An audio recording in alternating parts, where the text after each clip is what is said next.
I know you guys think this is less than ideal. Today is May 11th, and I'm pretty sure it's still the new moon or the full moon. Something about the moon being in a very favorable good day to manifest stuff. So I couldn't miss out on such an opportunity, even though I'm very sleepy. And unfortunately, going to bed on an empty stomach, I wanted to come on here and pledge or to put my request out to the universe about what I would like to manifest next. What I would like to manifest next is a vehicle, a car, or maybe a pickup truck. Something that was utilitarian and just useful. Because a car is one of those things that you can't do without. Especially if you're living alone or if you're in any way, yeah, you just need to get around and stuff. And that was one of the things that my mother tried to strip my dad of. And I know this was one of her schemes for me because she didn't want me to have access to a car. She knew what a car would provide me with. Would freedom, autonomy, privacy, security. These are all things that she knew I could get from having my own vehicle, and she did all she could to discourage or just to deter me from getting a car. So for me, a car would have been a huge game changer in the last, that would have alleviated a lot of the suffering and a lot of the privation and a lot of the unnecessary, a lot of energy that was put into making my home just functional on a very basic level.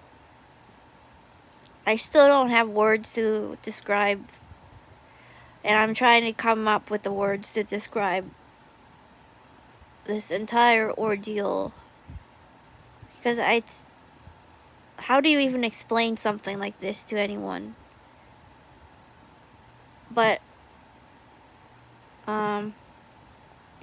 more to the point of the car thing, you can see those are storage containers for food items, okay? And next to it is the little buggy that I got to schlep groceries and things home to and fro and stuff. And these two are my newest treasures because they represent to me my promise to myself that I will never go hungry again. In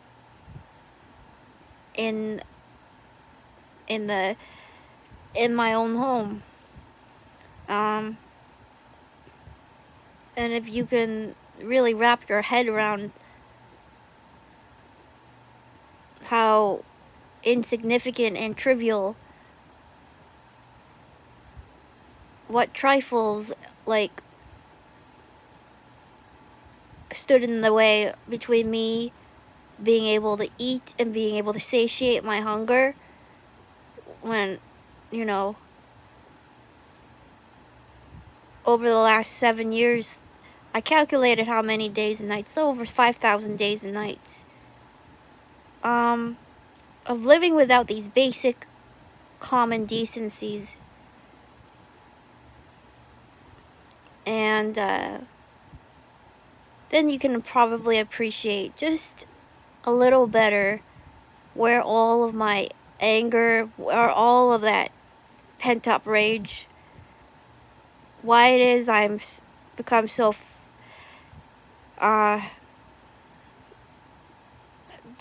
developed such a tunnel vision when it comes to securing the material things that I've been deprived of, stripped of, because it's one of those things. It's kind of like when someone strips you of your dignity, the only way you can get it back is by seizing it or grabbing it back from whomever took it from you.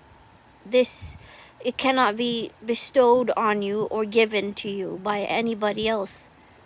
You have to take it back for yourself. So I hope that made sense. Yeah, my pledge to the universe is that I vow I don't ever want to go hungry in my own home again. I want to start saving up for a vehicle so I can get the fuck away from this place. Or I want it to be symbolic of it's more, when it comes to possessions and things like that, it's all about what they symbolize to me. So the vehicle would symbolize freedom, autonomy, privacy, security, sanctuary. A lot of things that have grown sacred and become sacred to me. Plus, today I ran into the landlord manager, this gross man. Every time I run into him, I dread running into him. And it always spoils my mood for the rest of the day. I just really dislike the guy, with good reason too. Just as an aside, he was one of the first people that I brought it up with him. I brought it up with him as an honest question. Like, I wanted to get a car. Do you know anything about getting a car? And he was one of the first persons he discouraged. He said, "You don't need a car." And he did it in full knowingness that I was in a very precarious situation. So he did it with impure intentions. He did it with the intention to kind of prolong or even perpetuate, or even with abusive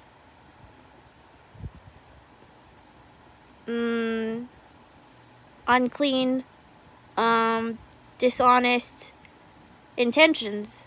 That's why I don't give a fuck about him, and I won't even acknowledge his existence. Every time, if I see him skulking around, right, because he has cameras all over the place so that he can run into me whenever he wants, so I can't even hide from him. And now he's playing Captain Save-A-Ho. He can play that game all he wants. All I have to do is whip out my camera and put him on camera, and that always scares him. That always shows him, to get, just stay away from me. Lecture. So that's what all I have to say. And I'm saying this on an empty stomach because I'm still, as you can see, those containers are empty. Miracles don't happen overnight. Over a year maybe, but not overnight. So thank you for listening. Good night, everyone.